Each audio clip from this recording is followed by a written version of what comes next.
Have you ever considered that buried within the Bible's most overlooked book rests the most epic family chronicle ever recorded? A narrative that stretches from humanity's first dawn and reaches toward a throne without end. When most readers encounter 1 Chronicles, they quickly flip past it, writing it off as nothing more than repetitive family trees and tedious rosters. Yet they're overlooking something truly remarkable. These entries aren't simply random names listed on a page. They represent lineages of divine purpose, fighters who conquered overwhelming challenges, and a monarch whose worship before the Lord would revolutionize praise itself forever. Throughout these passages, you'll uncover why one warrior's grip became permanently frozen to his weapon during combat, how a trio of soldiers gambled their lives for simple water, and the startling instance when merely making contact with the sacred ark resulted in immediate death. This reveals the hidden narrative of how a simple boy tending sheep rose to become Israel's most magnificent ruler, and how the Almighty established a covenant that would reverberate throughout all time. Set aside whatever assumptions you've carried about 1 Chronicles. This ancient text is unlike anything you've encountered previously. The opening begins with content that many rush through, yet tremendous significance lies within what's documented here. Immediately, in chapter 1's initial verses, we encounter the names forming every connection: Adam, Seth, Enosh, Kenan, Mahalalel, Jared, Enoch, Methuselah, Lamech, Noah. This isn't some arbitrary collection assembled without purpose. This represents your ancestral record. For anyone examining this text, this marks humanity's point of origin. The chronicler proceeds onward, identifying Noah's trio of sons, Shem, Ham, and Japheth. Through these 3 individuals emerged every people group history has ever documented. Japheth's offspring dispersed and populated the coastal territories. Among Ham's children were Cush, Egypt, Put, and Canaan. Each name transformed into locations, kingdoms, complete civilizations. Every single one of these branches expanded into peoples who populated the planet. However, the chronicler shows no interest in tracking them all. His focus searches for one particular route. Then in verses 17 through 27, the scope narrows considerably. The pathway advances through Shem. Suddenly, we're tracing one distinct direction. Shem's descendants: Elam, Ashur, Arphaxad, Lud, and Aram. Names continue streaming forward like a current that understands precisely where it's heading. Arphaxad fathered Shelah. Shelah fathered Eber.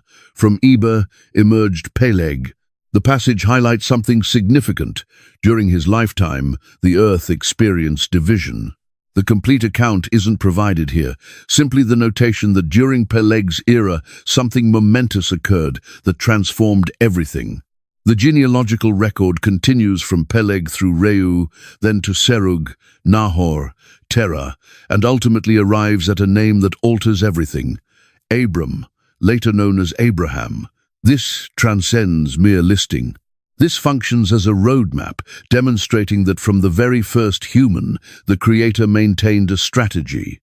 That strategy consistently pointed toward one particular family, one specific people, one singular promise. Every generation stretching from Adam through Abraham receives accounting, establishing that Israel's narrative didn't emerge from nothing. It originated at creation's beginning. Now, at verse 28, the account focuses on Abraham's household, Abraham's sons, Isaac and Ishmael. Both receive mention, but observe the subsequent development. The passage presents Ishmael's 12 sons: Nebaioth, Kedar, Adbeel, Mibsam, Mishma, Duma, Massa, Hadad, Tema, Jetur, Naphish, and Kedemah. These became tribal princes, chieftains of their own communities. They weren't overlooked or discarded. They mattered significantly. Yet the chronicler advances quickly. Verse 34 clarifies the selection. Abraham fathered Isaac. Isaac's sons were Esau and Israel. Again, both brothers receive recognition, but the pattern persists. Esau's lineage receives acknowledgement. Verse 35 catalogues Esau's children: Eliphaz, Reuel, Jush, Jalam, and Korah. The passage then explores deeper, identifying Eliphaz's sons: Taman, Omar, Zepho, Gatam, Kenaz, Timnah, and Amalek. Reuel's children: Nahath, Zerah, Shammah, and Mizah. These evolved into Edom's chieftains, each governing their domain. Verses 43 through 54 then enumerate the monarchs who ruled Edom before any king governed Israel. These were influential leaders: Bela, son of Beor, whose capital bore the name Dinhabah. Following Bela's death, Jobab, son of Zerah from Bozrah, took his place. After Jobab's passing, Husham from the Temanites' territory succeeded him. The catalogue extends through Hadad, Samlah, Shaul, Baal-Hanan, and Hadad. Each monarch is documented, every capital recorded. These represented legitimate sovereigns wielding genuine authority. But here's the crucial point. The passage acknowledges their existence and continues forward. They represented offshoots from the primary trunk, yet they weren't the branch the Almighty was pursuing. Isaac's lineage through Jacob, who received the name Israel, carries the promise forward. Other nations descended from Abraham's family too, but they weren't selected to bear the covenant ahead. That responsibility belonged to one son, then to one grandson. This selection process reveals something crucial about the divine method. God chooses, and his selections shape all history. Chapter 2 begins with Israel's 12 sons, catalogued by identity: Reuben, Simeon, Levi, Judah, Issachar, Zebulun, Dan, Joseph, Benjamin, Naphtali, Gad, and Asher. All 12 receive acknowledgement. These tribes would form the nation. But immediately the passage does something noteworthy. Rather than proceeding through birth sequence or allocating equal coverage, it jumps directly to Judah at verse 3. Judah's sons: Onan, and Shelah. The passage mentions Er's wickedness in the Lord's perception, and the Almighty ended his life. Then it identifies Perez and Zerah, born to Judah through Tamar. 5 sons altogether. From Perez came Hezron and Hamul. The lineage continues through Hezron, and suddenly we're tracking multiple family branches within Judah's tribe. Verses 9 through 17 trace Hezron's descendants meticulously. Hezron fathered 3 sons: Jerahmeel, Ram, and Caleb. The passage follows Ram's branch. First, Ram descended from Hezron, and from Ram came Amminadab, then Nahshon, a commander among Judah's people, then Salmon, then Boaz, then Obed, then Jesse. Verse 15 informs us Jesse fathered 7 sons, with David as the 7th. There it appears, the royal lineage, emerging from this tribe. Every name in this sequence matters because it leads toward the king. Yet the chapter doesn't conclude with David. It returns and traces additional branches. Verses 18 through 24 detail Caleb, son of Hezron. Caleb had children through his wife Azubah and by Jerioth. After Azubah's death, Caleb married Ephrath, who bore him Hur. Hur fathered Uri, and Uri fathered Bezalel. Later, when Hezron reached 60 years, he married Machir's daughter, Gilead's father. She bore him Segub, who fathered Jair, who controlled 23 settlements in Gilead. Verses 25 through 41 trace Jerahmeel's line, Hezron's firstborn. He had sons through his first wife, Ram the firstborn, then Bunah, Oren, Ozem, and Ahijah. Jerahmeel had another wife named Atara, who mothered Onam. The descendants extend through multiple generations, each name representing a family that expanded and dispersed throughout Judah's territory. Verses 42 through 55 return to Caleb's descendants. The passage lists his children and grandchildren, the settlements they established, and the clans emerging from them. These aren't merely names listed. These represent real individuals who constructed settlements, raised families, and maintained the lineage that would eventually produce monarchs. The chapter concludes by mentioning the scribal clans residing at Jabez, the Tirathites, Shimethites, and Sukathites. These were Kenites descending from Hamath, father of the Rechabites. Every branch held significance because they all belonged to the tribe destined to rule. Chapter 3 becomes intimate. Verse 1 opens with David's sons born in Hebron, and the chronicler provides complete details. Amnon was first born by Ahinoam of Jezreel, Daniel second by Abigail of Carmel, Absalom third whose mother was Maacah, daughter of Talmai, king of Geshur, Adonijah fourth by Haggith, Shephatiah fifth by Abital, and Ithream sixth by his wife Eglah. 6 sons from 6 different wives during his Hebron reign, where he governed 7.5 years. Then verse 5 transitions to Jerusalem, where David ruled 33 years. There Bathsheba, daughter of Amiel, bore him 4 sons, Shemaiah, Shobab, Nathan, and Solomon. These 4 shared the same mother. But the passage also catalogues 9 additional sons born to David in Jerusalem through other wives: Ibhar, Elishua, Eliphelet, Noga, Nepheg, Japhia, Elishama, Eliada, and Eliphelet, plus sons through his concubines, and Tamar, their sister. David maintained a large household, and from this household would emerge Judah's kings. Verse 10 begins tracking Solomon's lineage, and here we observe king after king catalogued in succession. Solomon's son was Rehoboam, Abijah his son, Asa his son, Jehoshaphat his son, Jehoram his son, Ahaziah his son, Joash his son, Amaziah his son, Azariah his son, Jotham his son, Ahaz his son, Hezekiah his son, Manasseh his son, Ammon his son, Josiah his son. Each name represents a reign, a generation, a continuation of David's throne. Verse 15 mentions Josiah's sons: Johanan firstborn, Jehoiakim second, Zedekiah third, and Shallum fourth. Verse 16 lists Jehoiakim's successors: Jehoiachin his son, and Zedekiah. Then comes the exile. Jehoiachin was taken captive to Babylon, but the lineage didn't terminate there. Verses 17 through 24 continue tracking descendants even after the kingdom collapsed.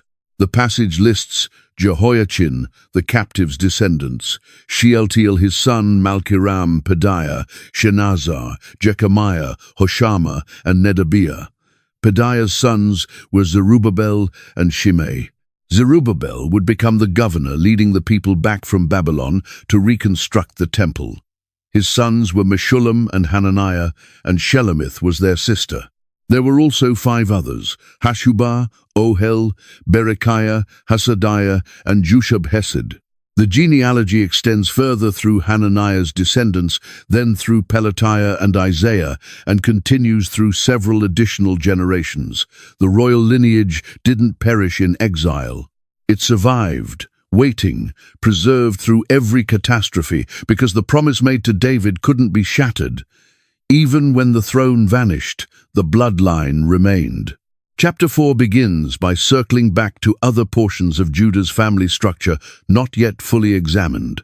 Verse 1 lists Judah's descendants: Perez, Hezron, Carmi, Hur, and Shobal. Then verse 2 informs us that Reiah, son of Shobal, fathered Jahath, and Jahath fathered Ahumai and Lahad. These were the Zorathite clans, families inhabiting specific regions. Verses 3 and 4 mention Etam's sons, Jezreel, Ishma, and Idbash, with their sister named Hazelelponi. Then Penuel, who fathered Gedor, and Ezer, who fathered Husha. These descended from Hur, Ephrathah's firstborn, and Bethlehem's father. Each name represents a town's founding father or clan's patriarch. Verses 5 through 8 mention Ashhur, Tekoa's father, who had 2 wives, Helah and Naarah. Naarah bore him Ahuzam, Hefer, Temeni, and Hahashtari. These were Naarah's descendants. Helah's sons were Zereth, Zohar, Ethnan, and Koz. Koz fathered Anub and Zobeba, and the clans of Aharhel, son of Harum. Simple family records demonstrating how the tribe multiplied and populated different territories.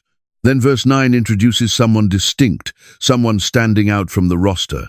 Jabez was more honorable than his brothers. His mother named him Jabez, declaring, "I bore him in pain." The name Jabez resembles the Hebrew word for pain. He was marked from birth by hardship. But that's not where his narrative concluded. Verse 10 records what made him honorable. Jabez called upon Israel's God, "Oh, that you would bless me and expand my territory. Let your hand remain with me and keep me from harm, so that I might be free from pain." And the Almighty granted his petition. Amid all these names, here's someone who prayed with boldness and precision. He requested blessing, expansion, divine presence, and protection, and the Lord said yes. The passage doesn't provide additional details, but it offers enough. Jabez prayed, and the Creator answered. The chapter continues through verses 11 to 20, listing additional families. Kelub, Shuha's brother, fathered Mehir, who fathered Eshton. Eshton fathered Beth Rapha, Paseah, and Tehinnah, the father of Ir-Nahash. These were the men of Rekah. Kenaz's sons were Othniel and Seraiah. Othniel's sons were Hathath and Meonothai. The families kept branching and expanding. Verse 14 mentions something noteworthy.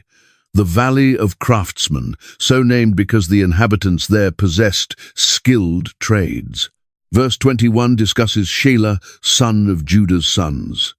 Father of Leka, Lada, father of Maresha, and the clans of linen workers at Beth Ashbea, Joachim, the men of Kozeba, and Joash and Saraph, who ruled in Moab, and Jashubi-Lehem. These records are from ancient times. Verse 23 even mentions potters residing at Netaim and Gedera, who worked for the king. These weren't solely warriors. These were craftsmen, laborers, individuals who created things and constructed communities. They worked with linen, they fashioned pottery, they created items of value. Every family maintained a role in building Judah into something strong and productive. Verse 24 transitions to another tribe, Simeon's descendants, Nemuel, Jamin, Jarib, Zerah, and Shaul. The passage then traces Shaul's line down through the generations. Shaul's son was Shallum, Mibsam his son, and Mishma his son. Verse 26 continues. Mishma's descendants, Hamuel his son, Zakur his son, and Shimei his son. Verse 27 notes something important about Shimei. Shimei fathered 16 sons and 6 daughters, but his brothers didn't have many children, so their entire clan didn't become as numerous as Judah's people. Simeon never grew as large as Judah. They remained a smaller tribe despite having many settlements. Verses 28 through 31 list where Simeon's people lived: Beersheba, Moladah, Hazar, Shual, Bilhah, Ezim, Tolad, Bethuel, Hormah, Ziklag, Beth Markaboth, Hazar, Susim, Beth Biri, and Shaaraim. These were their settlements until David's reign.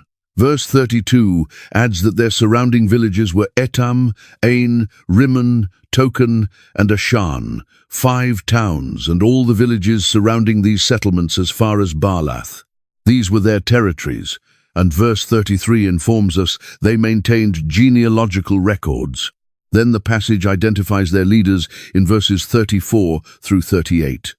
Meshobab, Jamlech son of Amaziah, Joel, Jehu son of Joshibiah, the son of Seraiah, the son of Asiel, also Elioenai, Jacobah, Jeshoiah, Asaiah, Adiel, Jesimiel, Benaiah, and Ziza son of Shiphi, the son of Alon, the son of Jediah, the son of Shimri, the son of Shemaiah. Verse 38 explains, the men listed above by name were leaders of their clans. Their families increased greatly, and they went to Gedor's outskirts east of the valley, seeking pasture for their flocks. Verse 40 informs us what they discovered. They found rich, good pasture, and the land was spacious, peaceful, and quiet. Some Hamites had lived there formerly. The land perfectly suited their needs. Verse 41 explains what happened next. The men whose names were listed came during Hezekiah, king of Judah's days. They attacked the Hamites in their dwellings and also the Meunites who were there and completely destroyed them, as is evident to this day. Then they settled in their place because there was pasture for their flocks. Verse 42 adds another conquest. 500 of these Simeonites, led by Pelatiah, Neariah, Rephaiah, and Uzziel, the sons of Ishi, invaded Seir's hill country. They killed the remaining Amalekites who had escaped, and they have lived there to this day.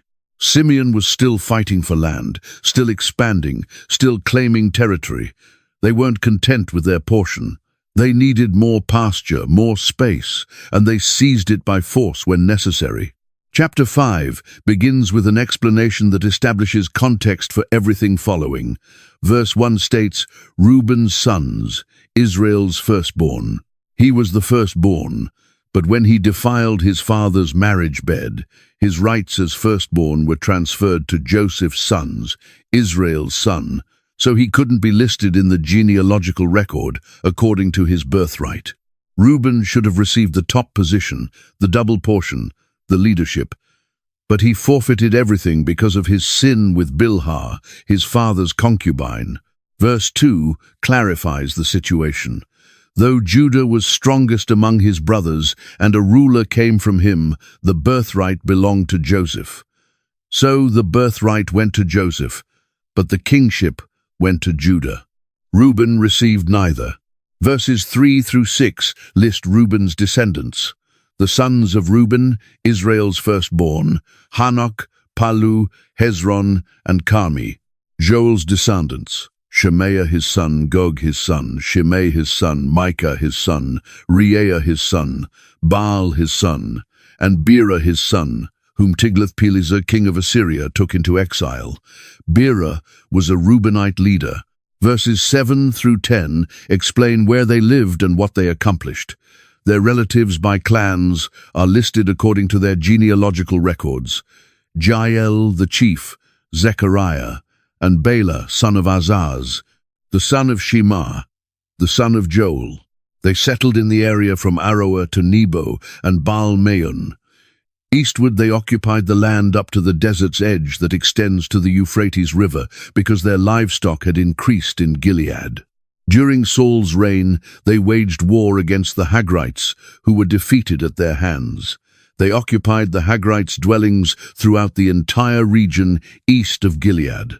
Verse 11 introduces Gad's tribe. The Gadites lived next to them in Bashan, as far as Selekah. Verse 12 lists their leaders. Joel was chief, Shapham second, then Janai and Shaphat in Bashan.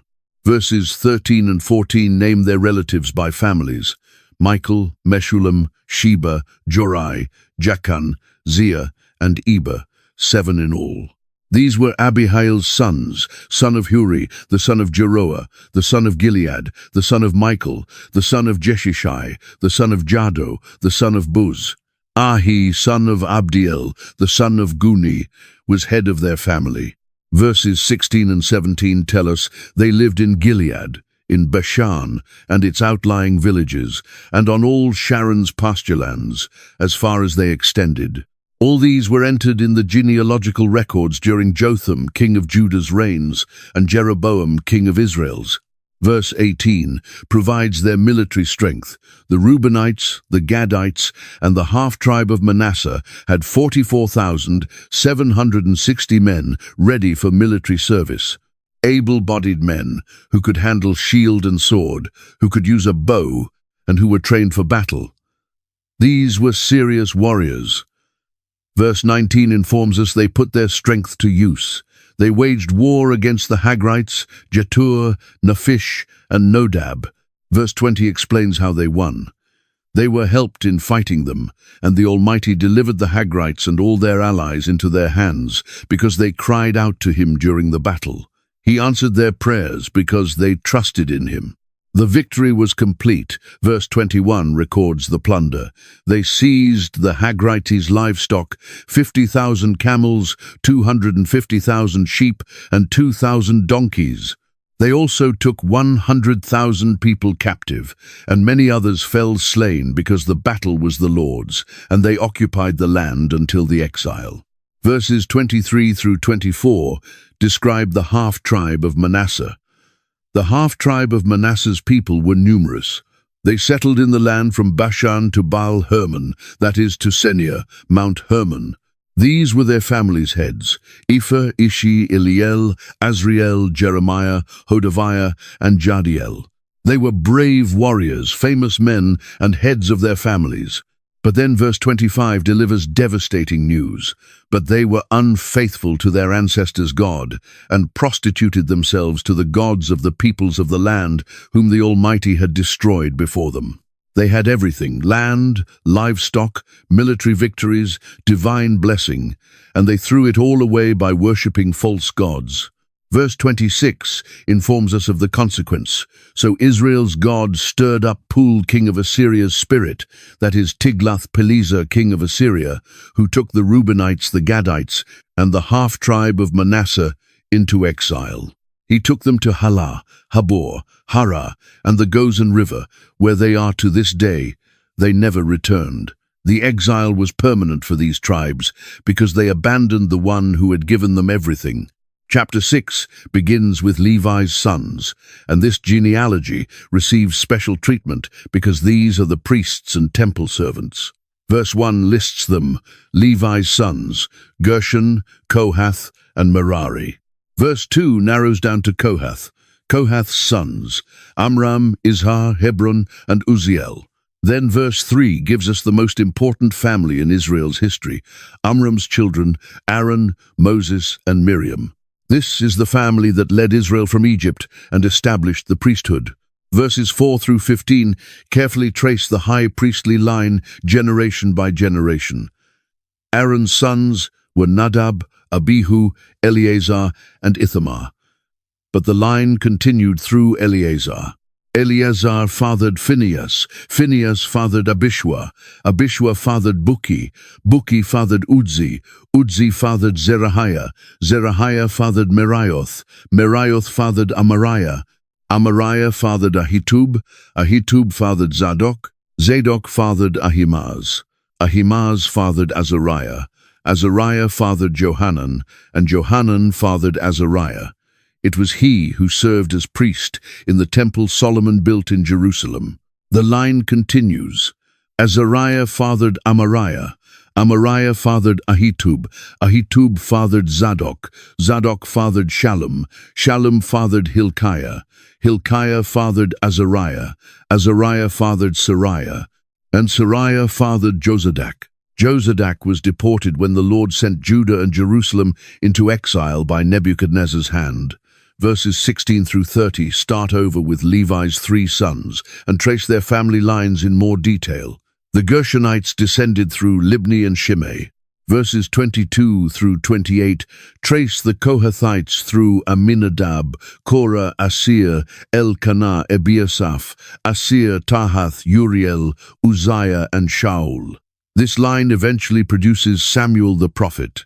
Verse 28 specifies Samuel's sons, Joel the firstborn, and Abijah the second son. Verses 29 and 30 list the Merarites through Mahli, Libni, Shimei, Uzzah, Shimeah, Haggiah, and Asaiah. Verses 31 through 47 explain that David appointed certain men to lead the music in the Lord's house after the ark came to rest there. Heman the musician came from the Kohathites. His genealogy is traced all the way back through 20 generations to Levi. Asaph served at Heman's right hand and came from the Gershonites. His line is also traced back to Levi. Ethan, son of Kishi, served at Heman's left hand and came from the Merarites, with his genealogy also reaching back to Levi. All 3 divisions of Levi were represented in worship leadership. Verse 49 reminds us of Aaron's special role. But Aaron and his descendants were the ones who presented offerings on the burnt offering altar and on the incense altar in connection with all that was done in the most holy place, making atonement for Israel according to all that Moses, the servant of the Almighty, had commanded.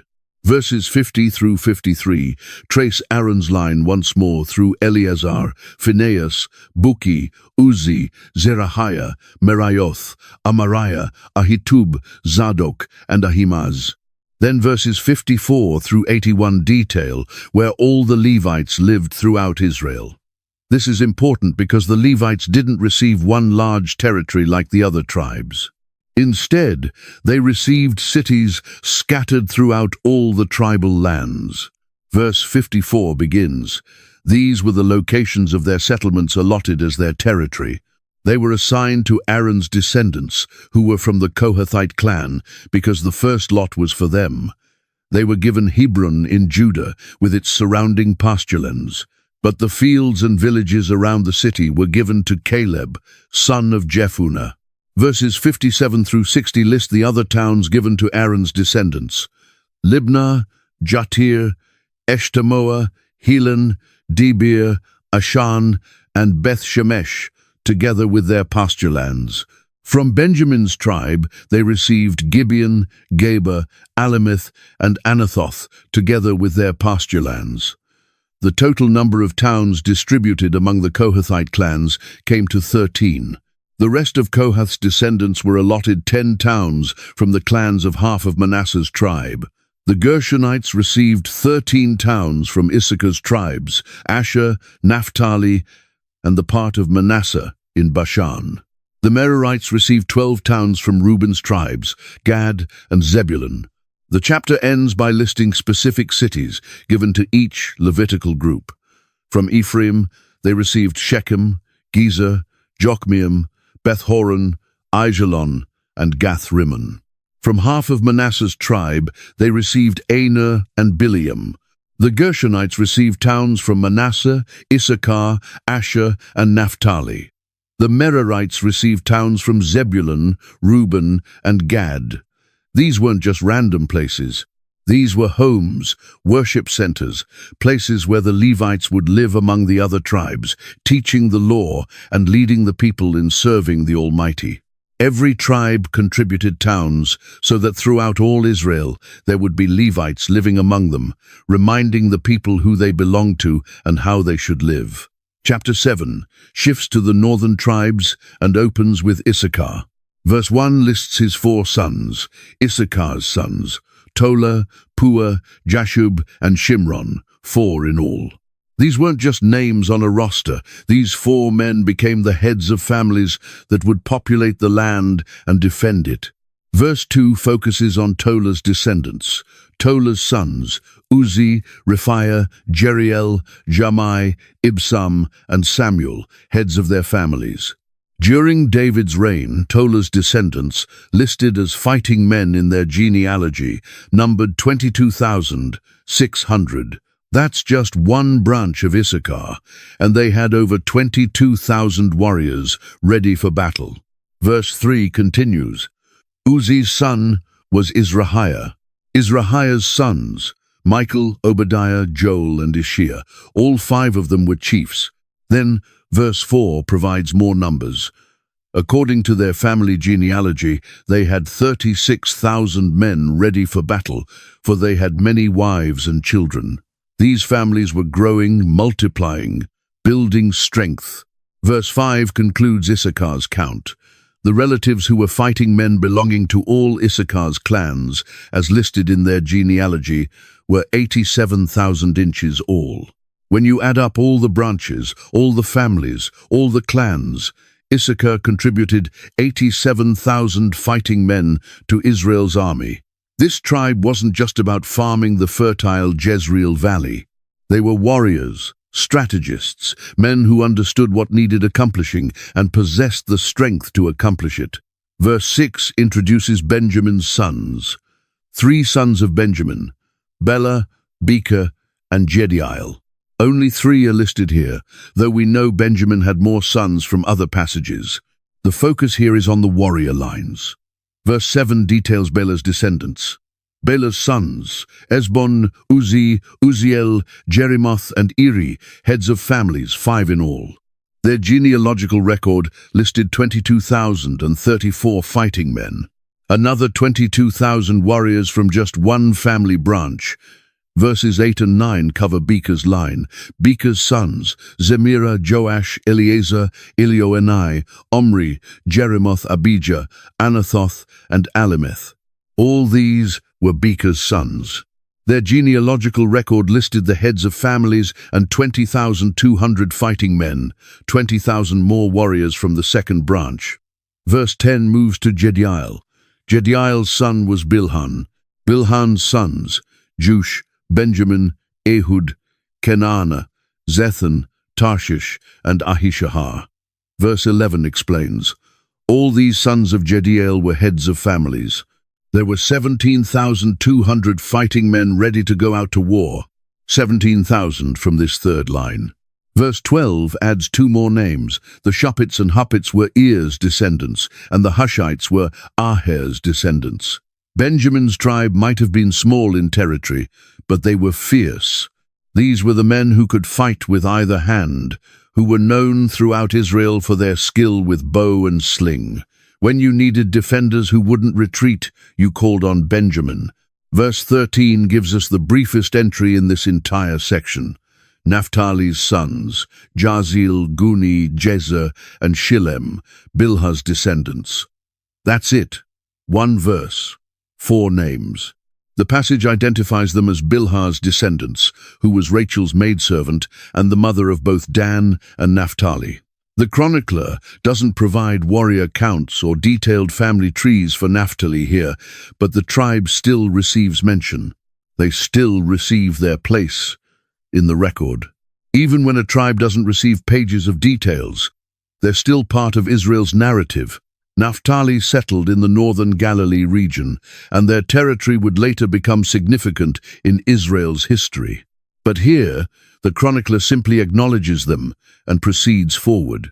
Verse 14 introduces Manasseh's family, and it immediately gets complicated. Manasseh's descendants. Azriel was his descendant through his Aramean concubine. She gave birth to Machir, Gilead's father.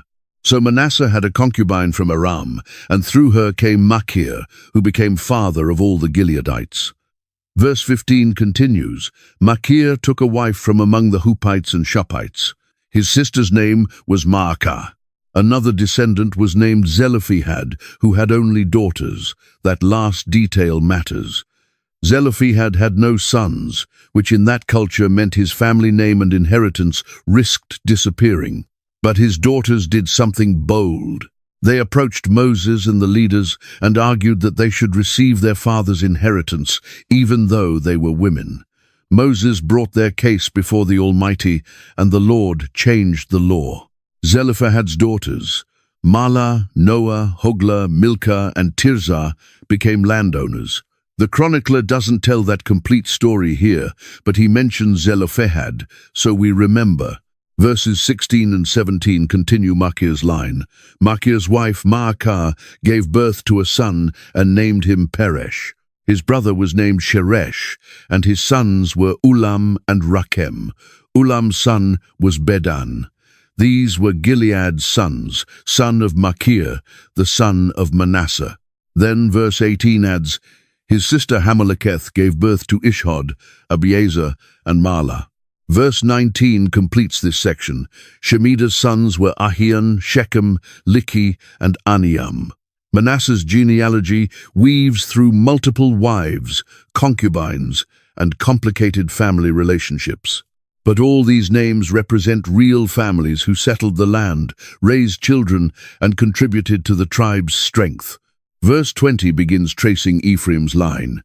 Ephraim's descendants, Shuthelah buried his son, Tahath his son, Eliada his son, Tahath his son, Zabad his son, and Shuthelah his son. The names flow down through generations. But then verse 21 interrupts the list with a tragedy. Ezer and Eliad were killed by the native-born men of Gath when they went down to seize their livestock. This wasn't a battle. This wasn't a war. Ephraim's sons went on a raid to steal cattle from Gath, and Gath's men killed them. Verse 22 tells us what happened next. Their father Ephraim mourned for them many days, and his relatives came to comfort him. Ephraim lost his sons, and the grief nearly broke him. The passage says he mourned for many days. His family came and sat with him in his pain, but life continued. Verse 23 states, "Then he made love to his wife again, and she became pregnant and gave birth to a son. He named him Beriah, because there had been misfortune in his family." The name Beriah resembles the Hebrew word for misfortune or trouble. Every time Ephraim called his son's name, he remembered the sons he'd lost. But Beriah also represented hope, a new beginning after tragedy. Verse 24 adds a detail. His daughter was Shira, who built Lower and Upper Beth-horon, as well as Uzan-Shira, a woman who built 3 towns. This wasn't common, and the passage ensures we know about her. Verses 25 through 27 trace the line forward. Rephah was his son, Resheph his son, Telah his son, Tahan his son, Ladan his son, Amihud his son, Elishama his son, Nun his son, and Joshua his son. There it is, at the end. Joshua. From Ephraim's tragedy and pain, from a son named Trouble, came the man who would lead Israel into the promised land. Joshua, whose name means the Lord saves, would be the warrior who conquered Canaan and gave each tribe their inheritance. Verses 28 and 29 describe where Ephraim's descendants lived. Their lands and settlements included Bethel and its surrounding villages, Naaran to the east, Gezer and its villages to the west, and Shechem and its villages all the way to Ayah and its villages. Along Manasseh's borders were Beth-shan, Taanach, Megiddo, and Dor, together with their villages. Joseph's descendants, son of Israel, lived in these towns. Ephraim and Manasseh, the 2 sons of Joseph, filled the central hill country of Israel. Verse 30 introduces Asher's sons. Asher's sons, Imnah, Ishva, Ishvi, and Beriah. Their sister was Sarah, 4 sons and a daughter. And the chronicler makes sure to name the sister. Verse 31 continues with Beriah's sons. Beriah's sons, Heber and Malchiel, who was Berzaith's father. Verse 32 traces Heber's line. Heber fathered Japhlet, Shomer, and Hotham, and their sister Shua. Then verses 33 through 35 list Japhlet's descendants, Shomer's descendants, and Helem's sons. The families branch and grow, each name representing a clan within Asher. Verses 36 through 39 continue listing names through Zophah's line, Ulah's line, and others. These are the heads of families, the leaders of clans. Then verse 40 summarizes, all these were Asher's descendants, heads of families, choice men, brave warriors, and outstanding leaders. The number of men ready for battle, as listed in their genealogy, was 26,000. Asher settled in the northwestern coastal region along the Mediterranean. Jacob had blessed Asher with rich food and royal delicacies. The land was fertile, the tribe prospered, and they contributed 26,000 warriors to Israel's defense. They were brave, they were leaders, and they were ready when called. Chapter 8 returns to Benjamin with much more detail than chapter 7 provided. Verse 1 starts over. Benjamin fathered Bela his firstborn, Ashbel the second son, Ahara the third, Noha the fourth, and Rapha the fifth. 5 sons listed this time, showing different family lines. Verses 3 through 7 trace Bela's descendants and explain some migrations. Ehud is mentioned, the left-handed judge who killed Eglon, king of Moab. Naaman, Ahijah, and Gera were also among Bela's sons. Verse 6 tells us these were heads of families living in Geba, who were deported to Manahath. Verse 7 says Naaman, Ahijah, and Gera led them into exile. These internal deportations occurred as families moved and settled in different areas. Verses 8 through 28 detail multiple family lines, focusing especially on those who settled in Jerusalem and the surrounding areas. Verse 8 introduces Shaharaim, who had sons in Moab after he divorced his wives Hushim and Baara. His new wife Hodesh bore him several sons. The passage carefully tracks which sons came from which wife and where they lived. Verse 13 mentions Beriah and Shemar, who were heads of families of those living in Aijalon and who drove out Gath's inhabitants. More conflicts with the Philistine city of Gath, and Benjamin's warriors were the ones handling it. Verses 29 through 32 list those who lived in Gibeon, including Jael, Gibeon's father. His wife's name was Maacah, and they had many sons. Then verses 33 and 34 trace the family line that would become most important, Saul's family. Verse 33 states, Ner fathered Kish, Kish fathered Saul, and Saul fathered Jonathan, Malchishua, Abinadab, and Eshbaal. There it is, the royal line of Benjamin. Saul, Israel's first king, came from this tribe. Verse 34 continues with Jonathan's son. Jonathan's son was Merib-Baal, who fathered Micah. Verses 35 through 38 trace Micah's descendants through several generations, listing many sons and grandsons. Verse 328 mentions Uzziel, who had 6 sons, Azrikam, Bokeru, Ishmael, Sheariah, Obadiah, and Hanan. Verse 39 says his brother Eshek had 3 sons, Ulam, Jeush, and Eliphelet. Verse 40 concludes, Ulam's sons were brave warriors who could handle the bow. They had many sons and grandsons, 150 inches all. All these were Benjamin's descendants. Benjamin might have been the smallest tribe in territory, but they produced fighters, kings, and families that remained loyal to Jerusalem, even when the kingdom split. They stayed with Judah, and together these two tribes kept the Davidic line alive. Chapter 9 makes a massive time jump. Verse 1 explains what happened.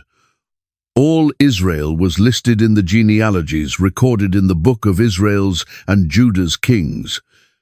They were taken captive to Babylon because of their unfaithfulness. The exile happened. The kingdoms fell. The people were carried away to Babylon because they broke covenant with the Almighty. But verse 2 tells us something important.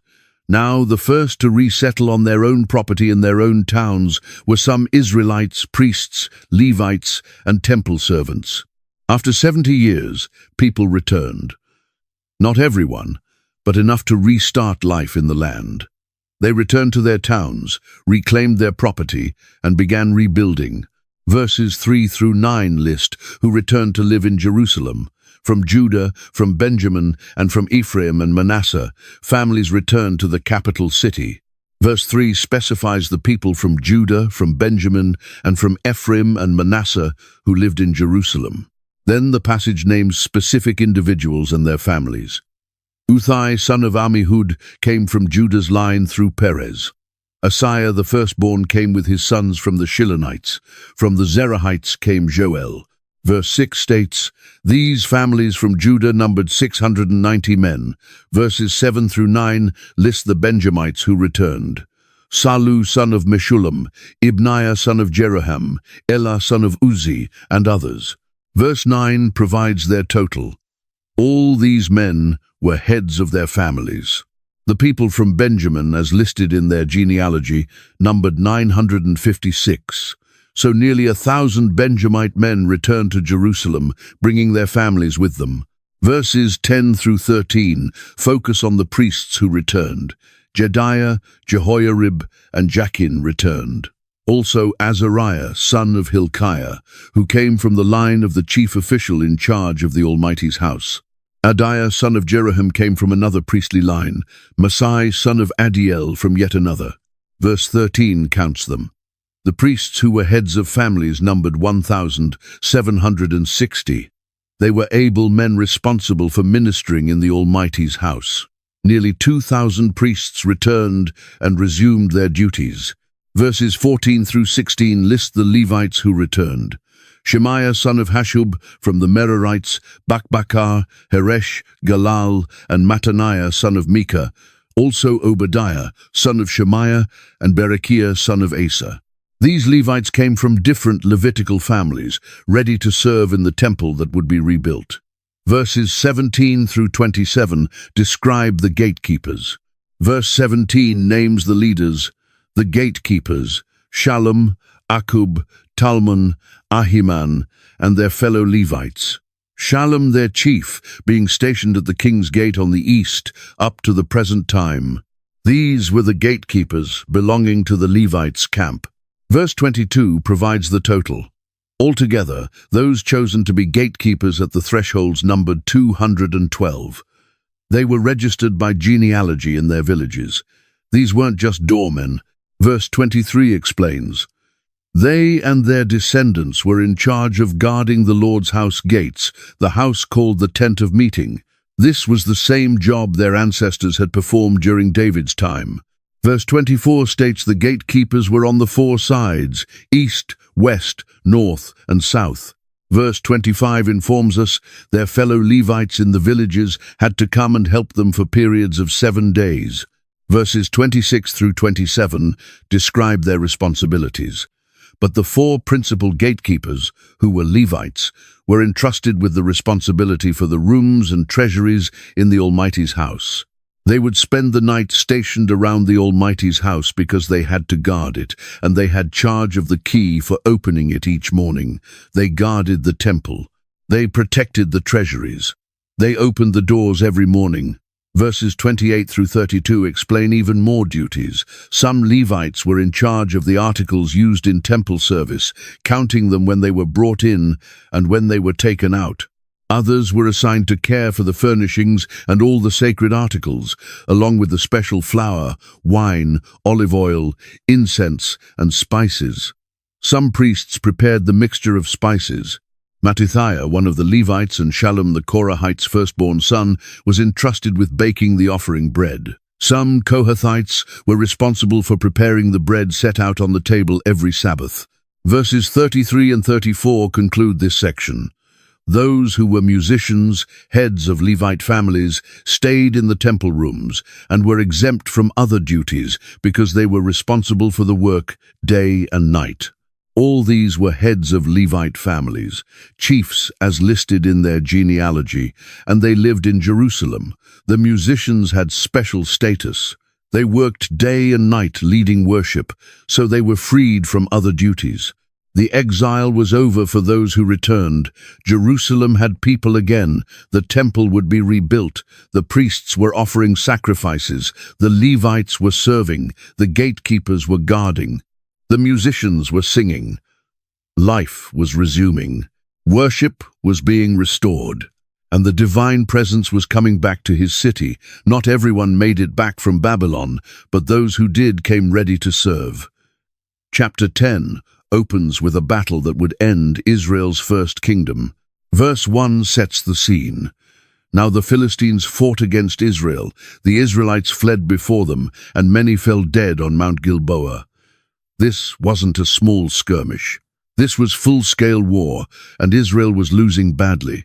The Philistines were pushing them back, chasing them down, and bodies were falling all over the mountain. Verse 2 tells us what happened to Saul's family. The Philistines were in hot pursuit of Saul and his sons, and they killed his sons Jonathan, Abinadab, and Malchishua, 3 sons dead. Jonathan, the brave warrior who had once attacked a Philistine garrison with just his armor-bearer. Jonathan, David's closest friend, gone. His brothers Abinadab and Malchishua also killed. Saul watched his sons die around him. Verse 3 describes Saul's desperate situation. The fighting grew fierce around Saul, and when the archers overtook him, they wounded him. The Philistine archers had found their target. Arrows hit Saul, and he knew he was finished. He was wounded, surrounded, and his sons were dead. The battle was lost. Verse 4 shows us Saul's final moments. Saul said to his armor-bearer, "Draw your sword and run me through, or these uncircumcised fellows will come and abuse me." But his armor-bearer was terrified and would not do it, so Saul took his own sword and fell on it. Saul couldn't bear the thought of being captured alive by the Philistines. He knew what they would do to him: torture, mockery, humiliation. So he ordered his armor-bearer to kill him. But the young man couldn't do it. He was too afraid, too shocked, so Saul took his own sword, planted it in the ground, and fell on it. Israel's first king died by his own hand on a mountain covered with the bodies of his soldiers. Verse 5 tells us what the armor-bearer did next. When the armor-bearer saw that Saul was dead, he too fell on his sword and died. The young man couldn't live with what he'd witnessed. He followed his king into death. Verse 6 summarizes the tragedy. So Saul and his 3 sons died, and all his house died together. The dynasty was finished. The royal family was gone. Everything Saul had built collapsed in one day. Verse 7 describes the aftermath. When all the Israelites in the valley saw that the army had fled and that Saul and his sons had died, they abandoned their towns and fled, and the Philistines came and occupied them. The defeat was so complete that entire towns emptied out.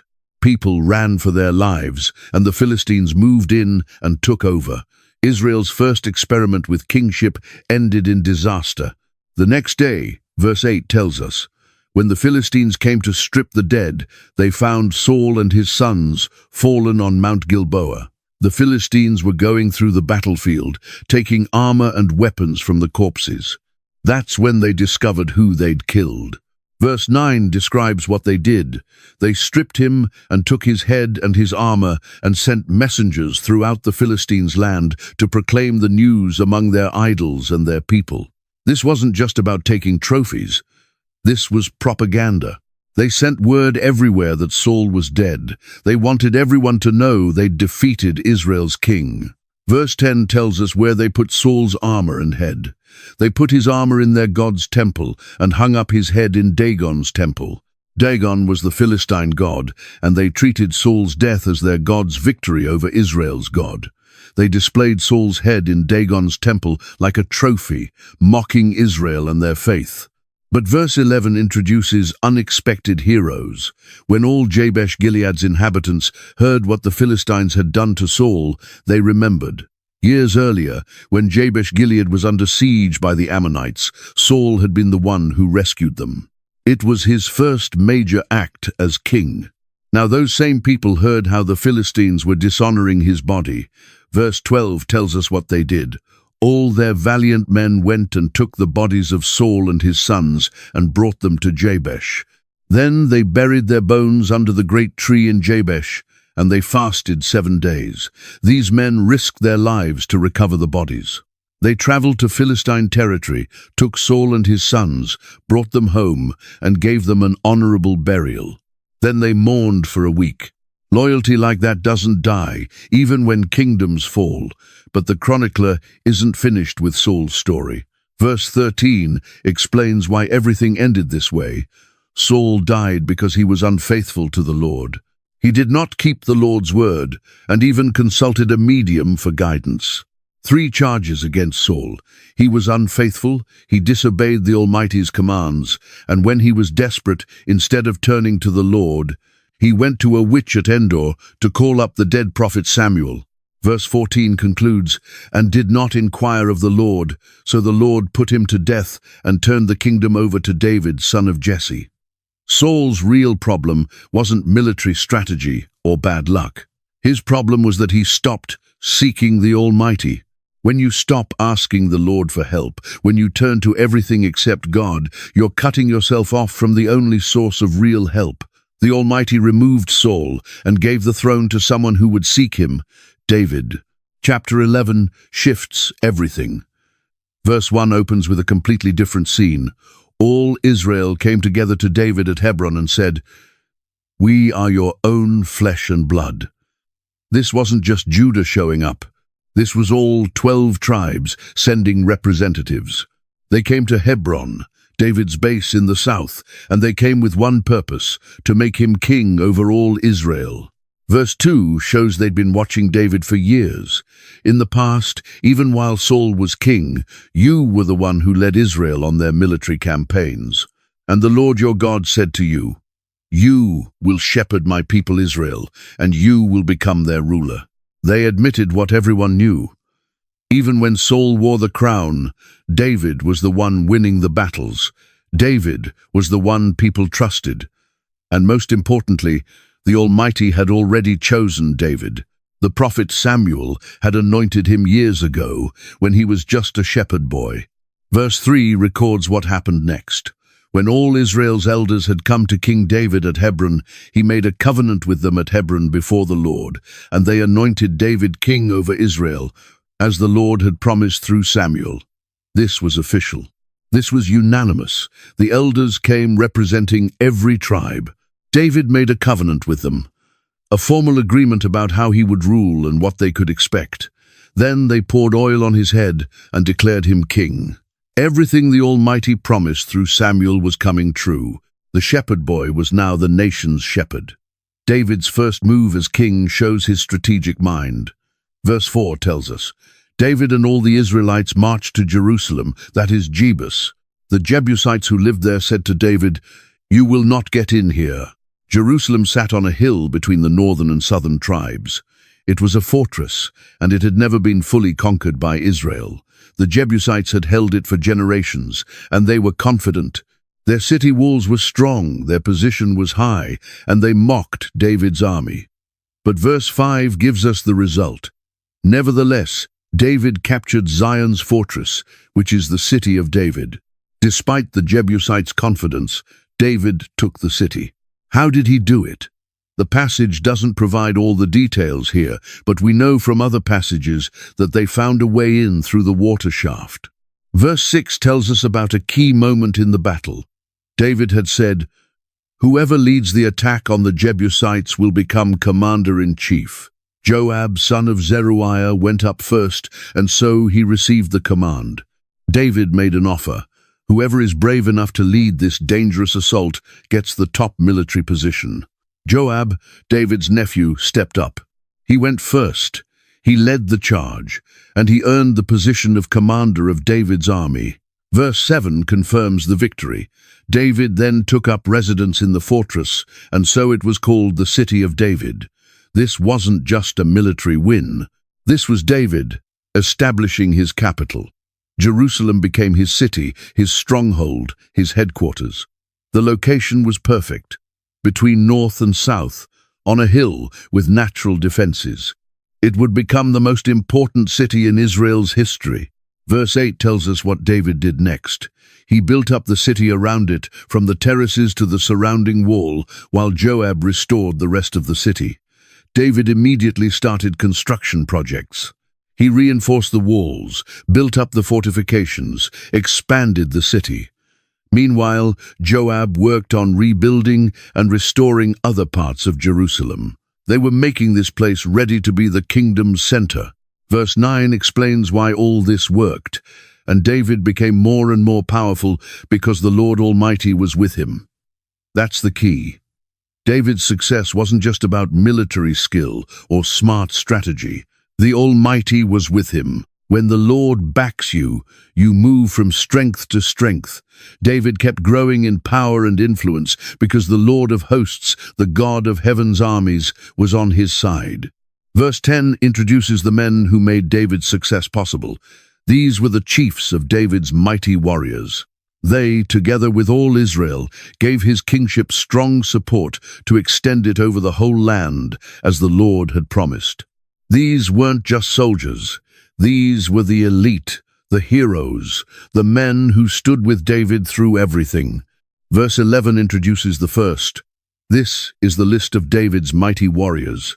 Jashobeam, a Hachmonite, was chief of the officers.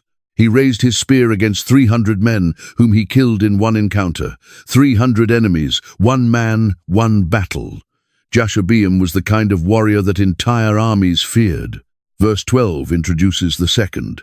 Next to him was Eleazar, son of Dodai the Ahohite, one of the 3 mighty warriors. Verse 13 tells his story. He was with David at Pasdamim when the Philistines gathered there for battle. At a place where there was a field full of barley, the troops fled from the Philistines. The Israelite army ran away. Everyone was retreating. But verse 14 says, "But they took their stand in the middle of the field. They defended it and struck the Philistines down, and the Lord brought about a great victory." Eleazar refused to run. He stood his ground in that barley field and fought until the Philistines broke. His hand gripped his sword so tightly for so long that when the battle ended, his hand had cramped around the handle. He literally couldn't let go. That's the kind of determination these men had. Verses 15 through 19 tell maybe the most famous story about David's warriors. Verse 15 sets the scene. 3 of the 30 chiefs came down to David to the rock at the cave of Adullam, while a band of Philistines was encamped in the valley of Rephaim. David was in a cave, and the Philistines controlled the area. Verse 16 tells us what David was thinking. At that time David was in the stronghold, and the Philistine garrison was at Bethlehem. Bethlehem was David's hometown. He'd grown up there, played there as a boy, tended sheep in those hills, and now enemy soldiers occupied it. Verse 17 shows us David's heart. David longed for water and said, "Oh, that someone would get me a drink of water from the well near the gate of Bethlehem." He wasn't ordering anyone. He was just thinking out loud, missing home, wishing for a drink from the well he remembered from his childhood. But his 3 mightiest warriors heard him. Verse 18 tells us what they did. So the 3 broke through the Philistine lines, drew water from the well near the gate of Bethlehem, and carried it back to David. But he refused to drink it. Instead, he poured it out to the Lord. These 3 men fought their way through enemy lines, risked their lives, got the water, and brought it back. And David couldn't drink it. Verse 19 explains why. "God forbid that I should do this," he said. "Should I drink the blood of these men who went at the risk of their lives? Because they risked their lives to bring it back, David would not drink it." Such were the exploits of the 3 mighty warriors.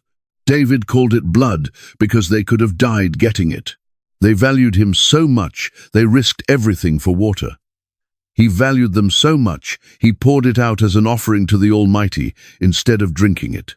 That's the kind of loyalty and love that existed between David and his men. Verse 20 introduces another famous warrior.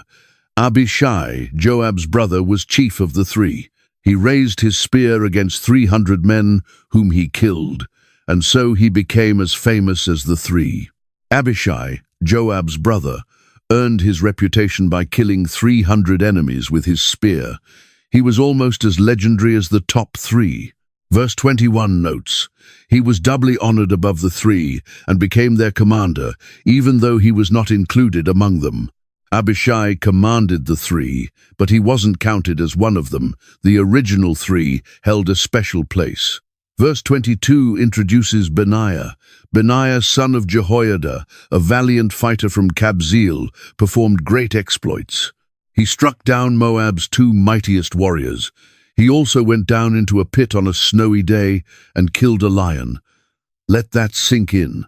Benaiah climbed down into a pit on a snowy day and fought a lion hand to hand, and won. Verse 23 adds another story.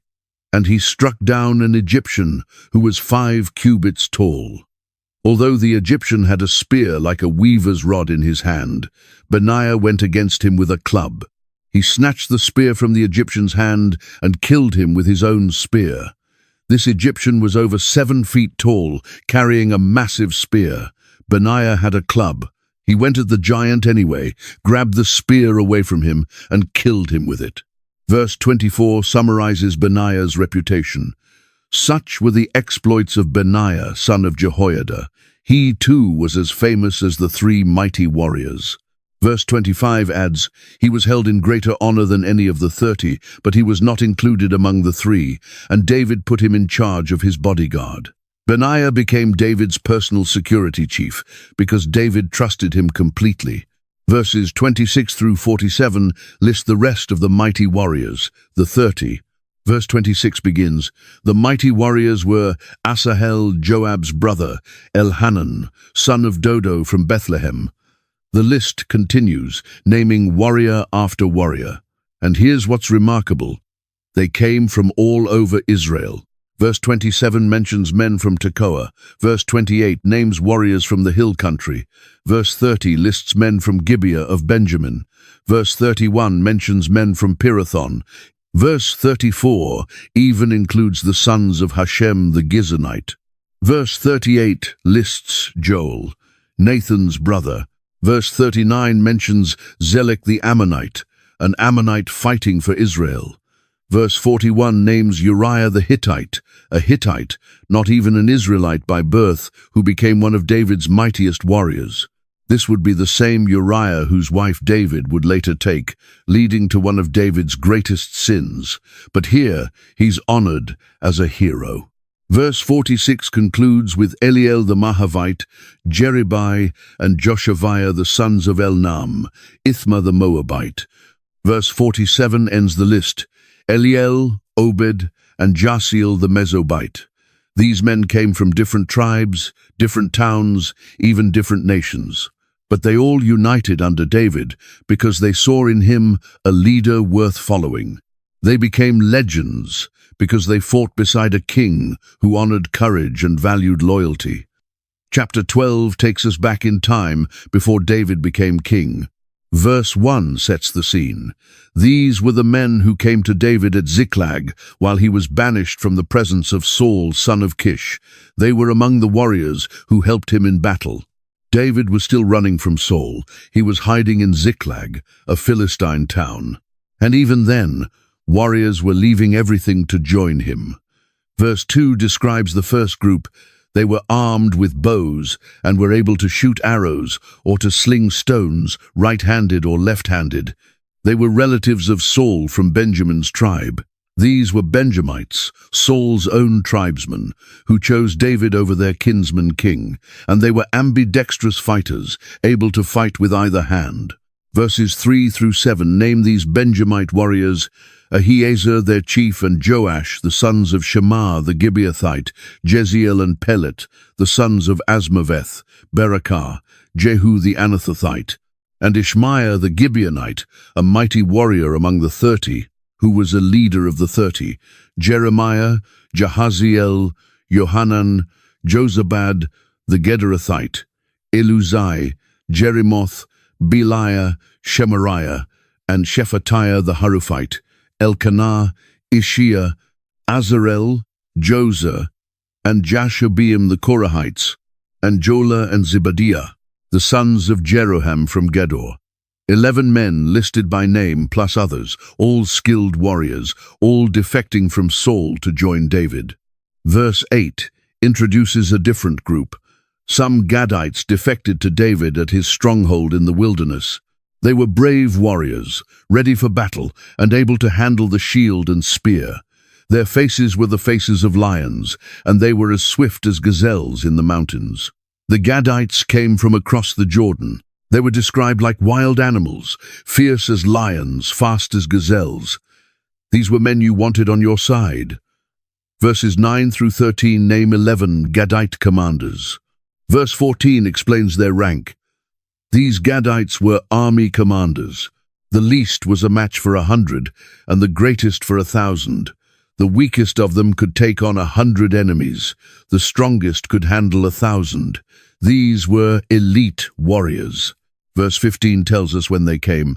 It was they who crossed the Jordan in the first month, when it was overflowing all its banks, and they put to flight everyone living in the valleys to the east and to the west.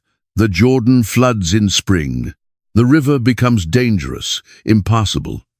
These Gadites crossed it anyway during flood season to join David. Then they cleared out everyone who might threaten David's position. Verses 16 and 17 describe another group arriving. Verse 16 states, "Other Benjamites and some men from Judah also came to David in his stronghold.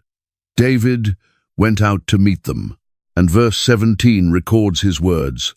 David went out to meet them and said to them, "If you have come to me in peace to help me, I am ready for you to join me. But if you have come to betray me to my enemies, when my hands are free from violence, may our ancestors' God see it and judge you." David was being careful. He'd been betrayed before. He wanted to know if they were truly with him or if Saul had sent them as spies. Verse 18 provides their answer, but it wasn't just words. Then the Spirit came on Amasai, chief of the 30, and he said, "We are yours, David. We are with you, son of Jesse. Success, success to you, and success to those who help you, for your God will help you." So David received them and made them leaders of his raiding bands. The Holy Spirit came on Amasai, and he prophesied. He declared their complete loyalty. He pronounced blessing on David, and he acknowledged that the Almighty was with David. After that confirmation, David accepted them and gave them leadership positions. Verses 19 through 22 tell us even more warriors joined. Verse 19 states, "Some from Manasseh's tribe defected to David when he went with the Philistines to fight against Saul. He and his men did not help the Philistines because, after consultation, their rulers sent him away. They said, 'It will cost us our heads if he deserts to his master Saul.' David was in a complicated situation, living among the Philistines but not actually fighting for them. When he left, some Manassites joined him. Verse 20 names them. When David went to Ziklag, these were the men of Manasseh who defected to him: Adnah, Jozabad, Jediael, Michael, Jozabad, Elihu, and Zilithai, leaders of units of 1,000 in Manasseh. 7 leaders, each commanding 1,000 men. Verse 21 describes their value. They helped David against raiding bands, for all of them were brave warriors, and they were commanders in his army. Verse 22 summarizes, "Day after day, men came to help David until he had a great army, like the army of God. Even before David officially became king, his army was growing constantly. Men kept showing up, pledging loyalty, bringing their skills. And the passage compares it to the army of God. It was that impressive. Now the passage jumps forward to when David is about to become king. Verse 23 introduces the list. These are the numbers of the men armed for battle who came to David at Hebron to turn Saul's kingdom over to him. As the Lord had said, every tribe sent warriors. Every tribe came armed and ready. Every tribe was there to make David king. Verses 24 through 37 list each tribe with their numbers. Verse 24 starts, "From Judah carrying shield and spear, 6,800 armed for battle." Judah sent nearly 7,000 warriors. Verse 25, "From Simeon, warriors ready for battle, 7,100. Simeon sent 7,000. Verse 26, "From Levi, 4,600 including Jehoiada, leader of Aaron's family, with 3,700 men, and Zadok, a brave young warrior, with 22 officers from his family." The Levites sent over 4,000, led by the high priest's family. Verse 27 continues, "Men of Benjamin, Saul's tribe, 3,000, most of whom had remained loyal to Saul's house until then. Even Benjamin, Saul's own tribe, sent 3,000 men. Most of them had stayed loyal to Saul's family until now, but they were ready to support David." Verse 28, "Men of Ephraim, brave warriors, famous in their own clans, 20,800. Ephraim sent over 20,000. Verse 29, "Men of half of Manasseh's tribe, designated by name to come and make David king, 18,000. 18,000 from half of Manasseh." Verse 30, "Men of Issachar who understood the times and knew what Israel should do, 200 chiefs, with all their relatives under their command." Issachar sent only 200 chiefs, but these were special. They understood the times and knew what Israel should do. They brought wisdom and strategic thinking.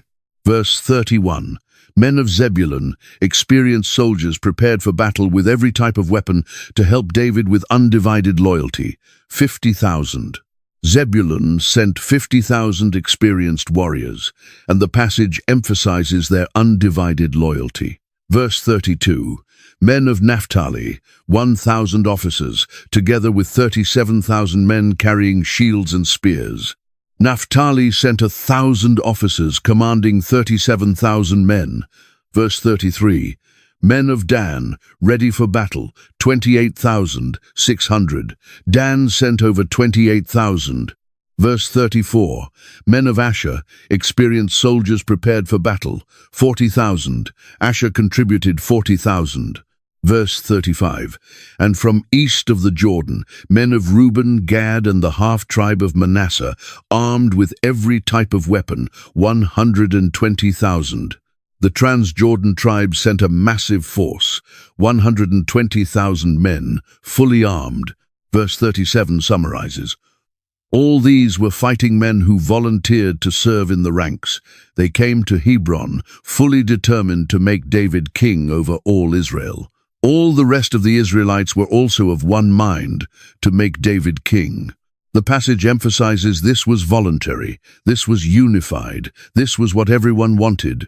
Verse 38 adds, the men spent 3 days there with David, eating and drinking, for their families had supplied provisions for them. 3 days of celebration. The tribes brought food and supplies, and they feasted together, celebrating their new king. Verses 39 and 40 describe the party. Also, their neighbors from as far away as Issachar, Zebulun, and Naphtali came, bringing food on donkeys, camels, mules, and oxen. There were plentiful supplies of flour, fig cakes, raisin cakes, wine, olive oil, cattle, and sheep, for there was joy in Israel. The whole nation was celebrating. People were bringing supplies from every direction. There was food everywhere, flour, cakes, wine, oil, meat. The passage ends with a simple statement, for there was joy in Israel. After years of civil war, failed leadership and chaos, Israel finally had a king who united them, and everyone was happy about it. Chapter 13 shows David tackling one of his first priorities as king. Verse 1 tells us, he didn't make this decision alone. David conferred with each of his officers, the commanders of thousands and commanders of hundreds. He brought his military leaders together. Then verse 2 shows he went further. He then said to the whole assembly of Israel, if it seems good to you, and if it is the will of the Lord our God, let us send word far and wide to the rest of our people throughout Israel's territories, and also to the priests and Levites who are with them in their towns and pasture lands, to come and join us. David wanted everyone involved. Verse 3 reveals his plan. Let us bring the ark of our God back to us, for we did not inquire of it during Saul's reign. The ark had been forgotten at Kiriath-Jearim. David wanted the divine presence central again. Verse 4 states, the whole assembly agreed to do this because it seemed right to all the people. Verse 5 tells us, David assembled all Israel, from the Shihor River in Egypt to Lebo Hamath, to bring the ark of God from Kiriath-Jearim. This was a national event. Verse 7 describes the transport. They moved the ark of God from Abinadab's house on a new cart, with Uzzah and Ahio guiding it. A new cart seemed respectful. Verse 8 describes celebration. David and all the Israelites were celebrating with all their might before God, with songs and with harps, lyres, timbrels, cymbals, and trumpets. But verse 9 records disaster. When they came to the threshing floor of Kidon, Uzzah reached out his hand to steady the ark because the oxen stumbled. Verse 10 tells what happened. The Lord's anger burned against Uzzah, and he struck him down because he had put his hand on the ark, so he died there before God, instantly dead. Verse 11 shows David's reaction. Then David was angry because the Lord's wrath had broken out against Uzzah. Verse 12 shows anger turned to fear. David was afraid of God that day and asked, how can I ever bring the ark of God to me? Verse 13 states, he did not take the ark to be with him in the city of David. Instead, he took it to the house of Obed-Edom, the Gittite. Verse 14 provides the result. The ark of God remained with Obed-Edom's family in his house for 3 months, and the Lord blessed his household and everything he had. Chapter 14 shows international recognition. Verse 1 tells us, now Hiram, king of Tyre, sent messengers to David, along with cedar logs, stonemasons, and carpenters, to build a palace for him. Verse 2 shows David understood, and David knew that the Lord had established him as king over Israel, and that his kingdom had been highly exalted for the sake of his people Israel. Verse 3 notes, in Jerusalem, David took more wives and became the father of more sons and daughters. Verses 4 through 7 list 13 sons. But verse 8 brings trouble. When the Philistines heard that David had been anointed king over all Israel, they went up in full force to search for him. Verse 10 shows David's response. So David inquired of God, "Shall I go and attack the Philistines? Will you deliver them into my hands?" The Lord answered him, "Go, I will deliver them into your hands." Verse 11 records, so David and his men went up to Baal Perazim, and there he defeated them. Verse 13 shows they returned. Once more the Philistines raided the valley. Verse 14 shows David inquired again. So David inquired of God again, and God answered him, "Do not go directly after them, but circle around them and attack them in front of the poplar trees." Different strategy. Verse 16 states, so David did as God commanded him, and they struck down the Philistine army all the way from Gibeon to Gaza. Verse 17 concludes, so David's fame spread throughout every land, and the Lord made all the nations fear him. Chapter 15 shows David trying again, correctly.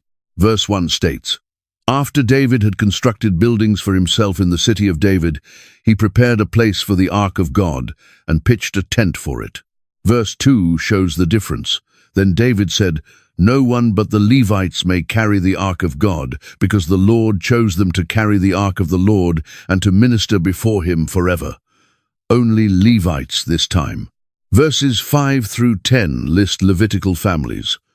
Kohath with 120, Merari with 220, Gershon with 130, plus 3 more families.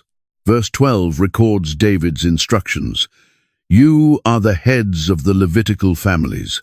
You and your fellow Levites are to consecrate yourselves and bring up the ark of the Lord, the God of Israel, to the place I have prepared for it. Verse 13 shows David acknowledging the mistake. It was because you, the Levites, did not bring it up the first time that the Lord our God broke out in anger against us. We did not inquire of him about how to do it in the prescribed way. Verse 15 explains the proper method.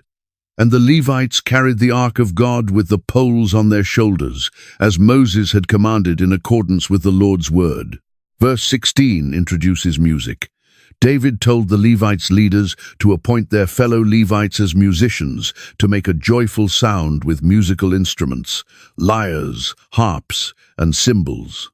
Verses 19 through 24 detail musicians with cymbals, lyres, harps, and trumpets.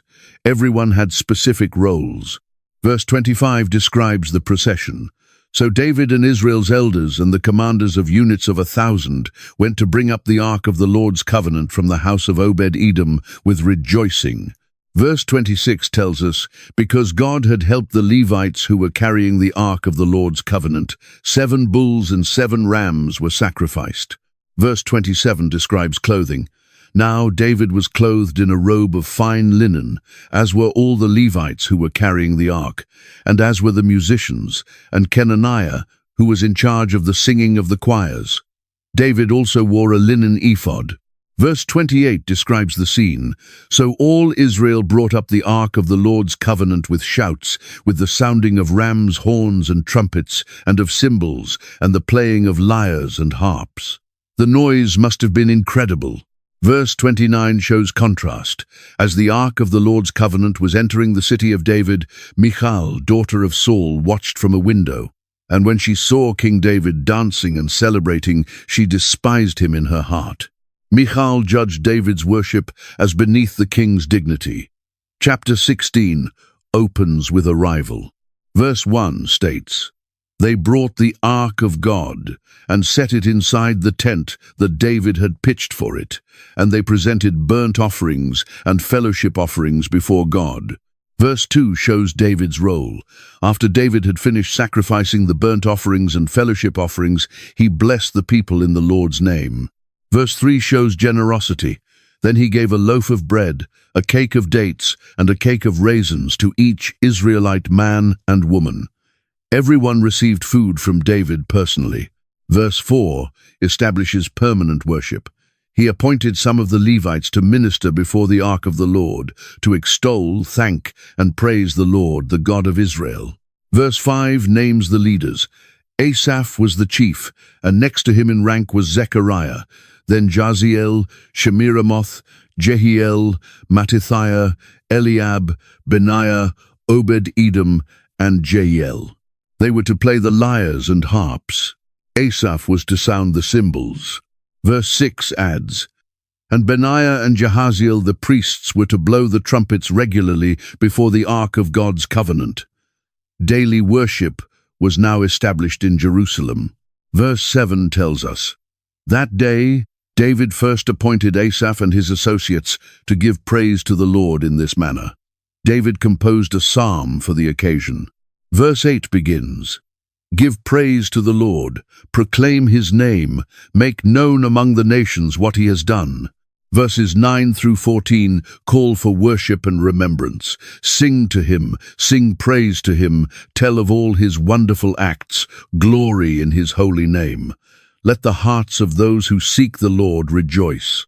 Look to the Lord and his strength, seek his face always. Remember the wonders he has done, his miracles, and the judgments he pronounced. You, his servants, the descendants of Israel, his chosen ones, the children of Jacob, he is the Lord our God. His judgments are in all the earth. Verses 15 through 18 recall the covenant. He remembers his covenant forever, the promise he made for 1,000 generations, the covenant he made with Abraham, the oath he swore to Isaac. He confirmed it to Jacob as a decree, to Israel as an everlasting covenant. To you I will give the land of Canaan as the portion you will inherit. Verses 23 through 27 call all nations to worship. Sing to the Lord, all the earth, proclaim his salvation day after day. Declare his glory among the nations, his marvelous deeds among all peoples. For great is the Lord and most worthy of praise. He is to be feared above all gods. For all the nations' gods are idols, but the Lord made the heavens. Splendor and majesty are before him. Strength and joy are in his dwelling place. Verse 31 celebrates, "Let the heavens rejoice, let the earth be glad. Let them say among the nations, the Lord reigns." Verse 34 includes the refrain, "Give thanks to the Lord, for he is good. His love endures forever." Verse 36 concludes, "Praise be to the Lord, the God of Israel, from everlasting to everlasting." Then all the people said, "Amen," and praise the Lord. Corporate worship at its best. Verse 37 establishes daily worship in Jerusalem. David left Asaph and his associates before the Ark of the Lord's covenant to minister there regularly, according to each day's requirements. Verse 38 adds, "He also left Obed-Edom and his 68 associates to minister with them." Verse 39 shows worship continued elsewhere. David left Zadok the priest and his fellow priests before the Lord's tabernacle at the high place in Gibeon. The old tabernacle remained active. Verse 40 explains, "To present burnt offerings to the Lord on the burnt offering altar regularly, morning and evening, in accordance with everything written in the Lord's law, which he had given Israel." Verse 41 names musicians there. With them were Heman and Jeduthun, and the rest of those chosen and designated by name to give thanks to the Lord, for his love endures forever. Verse 42 specifies, Heman and Jeduthun were responsible for the sounding of the trumpets and cymbals, and for the playing of the other instruments for sacred song. Verse 43 concludes simply, "Then all the people left, each for their own home, and David returned home to bless his family." The celebration ended, and normal life resumed. Chapter 17 records the most important moment. Verse 1 states, "After David was settled in his palace, he said to Nathan the prophet, 'Here I am, living in a house of cedar, while the ark of the Lord's covenant is under a tent.' David felt uncomfortable." Verse 2 shows Nathan's response. Nathan replied to David, "Whatever you have in mind, do it, for God is with you." But verse 3 states, "But that night the word of God came to Nathan." The Almighty had different plans. Verse 4 records, "Go and tell my servant David, this is what the Lord says. You are not the one to build me a house to dwell in." David wouldn't build the temple. Verses 7 and 8 remind David of his journey.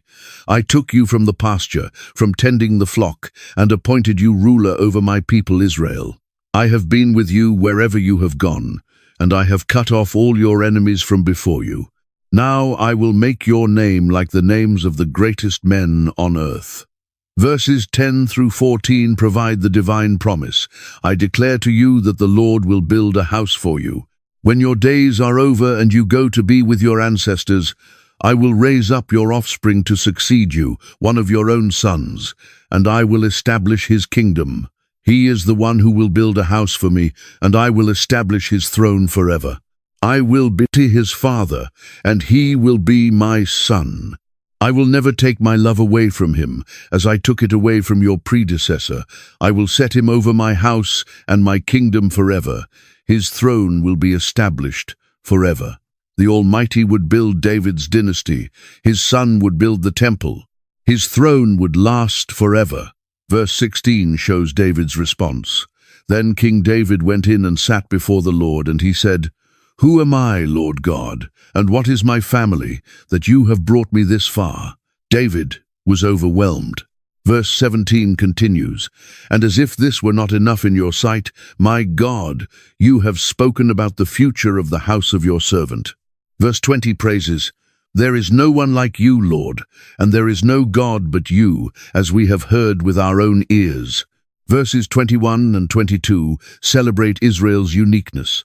"And who is like your people, Israel, the one nation on earth whose God went out to redeem a people for himself, and to make a name for yourself, and to perform great and awesome wonders by driving out nations from before your people, whom you redeemed from Egypt. You made your people Israel your very own forever, and you, Lord, have become their God."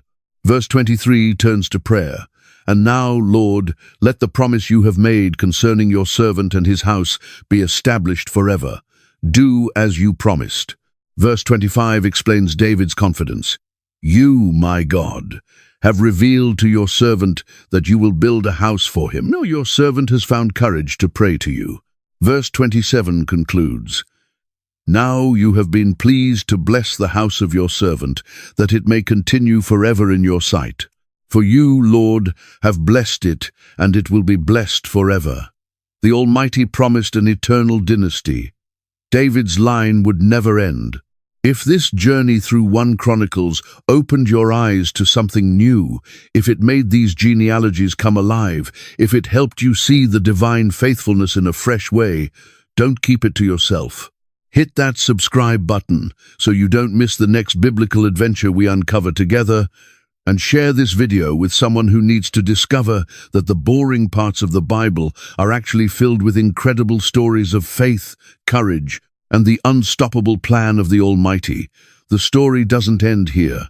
There's so much more to discover in the sacred word. So stay tuned, stay curious, and keep digging into the treasures hidden in Scripture. See you in the next one.